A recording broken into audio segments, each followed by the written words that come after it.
नमस्कार दोस्तों, मेरा नाम है Rocky. Welcome to my new video. आज की इस वीडियो में हम रिलेटिव प्रोनाउंस की सीरीज स्टार्ट कर रहे हैं। तो ये इस सीरीज का फर्स्ट पार्ट है और इस सीरीज में मैं आपको रिलेटिव प्रोनाउंस के जो सेंटेंसेस हैं वो आपको बताने वाला हूं और साथ के साथ ये बताऊंगा कि कब कौन सा रिलेटिव प्रोनाउन यूज किया जाएगा। और ये सीरीज आपके लिए बहुत ही इंपॉर्टेंट है, ये बहुत यूजफुल होने वाली है क्योंकि इस तरह के सेंटेंसेस अधिकतर बोले जाते हैं। तो मोस्टली ऐसे सेंटेंसेस बोले जाते हैं, इसलिए ये आपके लिए बहुत यूजफुल है। आपको ये वीडियो देखनी चाहिए और सुनना भी चाहिए, समझना चाहिए। तो पहला सेंटेंस है हमारा, यह वो पेन नहीं है जो मैंने उसे दिया था। तो यह वो पेन नहीं है जो मैंने उसे दिया था, कैसे बनेगा? This is not the pen, this is not the pen. अब ये द पेन क्यों आ रहा है? एक पर्टिकुलर पेन की बात हो रही है, उसी पेन की बात हो रही है जो मैंने उसे दिया था, इसलिए द आएगा। This is not the pen that I gave him, जो मैंने उसे दिया था या मैंने उसे दिया। This is not the pen that I gave him. अब एक चीज मैं आपको यहाँ पे और बताना चाहूंगा कि इस सेंटेंस को आप बिना दैट के भी बना सकते हो, बिना विच के भी बना सकते हो। यहाँ पे विच भी आ सकता है। तो this is not the pen I gave him, ऐसे भी बन सकता है। दूसरा सेंटेंस है हमारा, यह वो वॉच नहीं है जो उसने कल पहन रखी थी। अब यहाँ यह वो वॉच नहीं है, तो पहले ये बनेगा this is not the watch, this is not the watch, this is not the watch. यहाँ पर भी द आया, क्यों आया? क्योंकि यहाँ उसी वॉच की बात हो रही है जो कल उसने पहन रखी थी, नहीं पहन रखी थी, यानी एक पर्टिकुलर वॉच की बात हो रही है। This is not the watch that he was wearing, he was wearing, यह वो वॉच नहीं है, he was wearing कब? yesterday, कल, yesterday।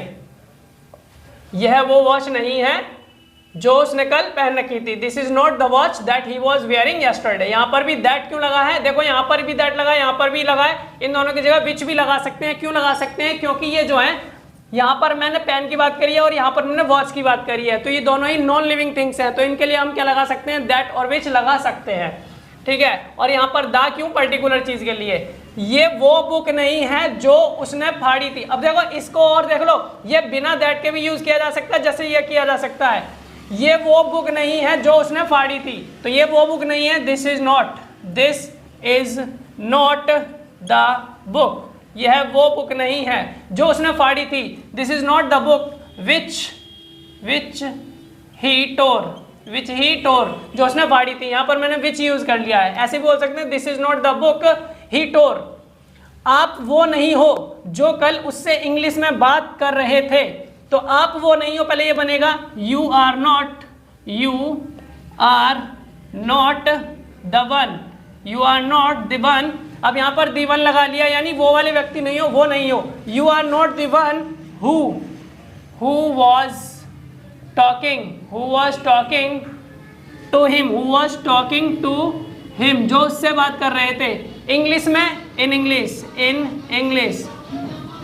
English. You are not the one who was talking to him in English। वह लड़की जो मंच पर गा रही है मेरी सबसे अच्छी दोस्त है। वह लड़की जो मंच पर गा रही है मेरी सबसे अच्छी दोस्त है। तो सबसे पहले क्या बनेगा? वह लड़की जो मंच पर गा रही है, द गर्ल। अब यहां पर क्या लगेगा? The girl. द क्यों आएगा? क्योंकि यहां एक पर्टिकुलर गर्ल की बात हो रही है। और कौन सी गर्ल? जो मंच पर गा रही है उसकी। The girl who is singing on the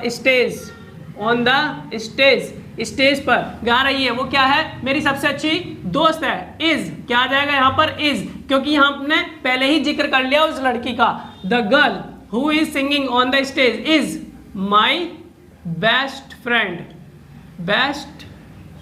friend.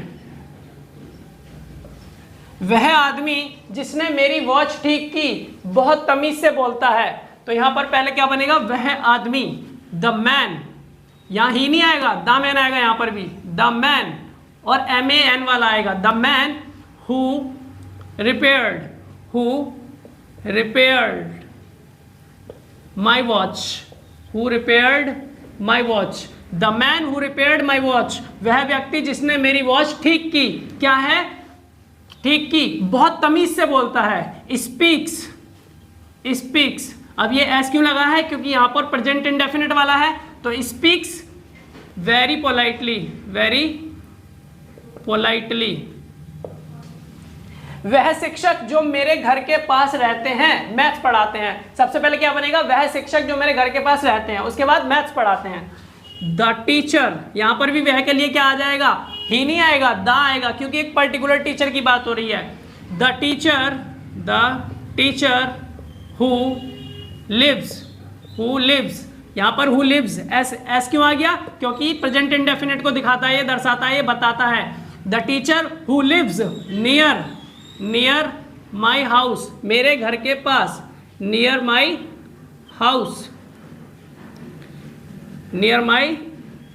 House, the teacher who lives near my house teaches.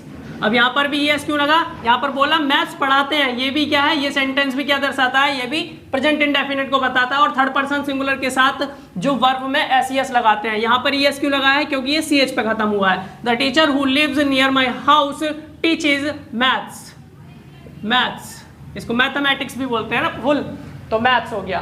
तो ये हमारे कितने सेंटेंसेस, 7 सेंटेंसेस हैं, और ये प्रोनाउंस जो रिलेटिव प्रोनाउंस हैं उन पर बेस्ड है। तो यहाँ पर देख सकते हो कुछों में हु लगा है और कहीं दैट और कहीं विच लगाया है। तो दैट और विच तो मैंने आपको बता दिया, दैट और विच कब लगेगा, जब किसी नॉन लिविंग थिंग की बात कर रहे होंगे, और जो हु लगेगा वो लिविंग थिंग्स के लिए आता है, ध्यान रखना। तो यही मुझे आज आपको बताना था। तो पहला पार्ट हमारा यहाँ खत्म हो जाता है, फिर मिलेंगे अपने दूसरे पार्ट में।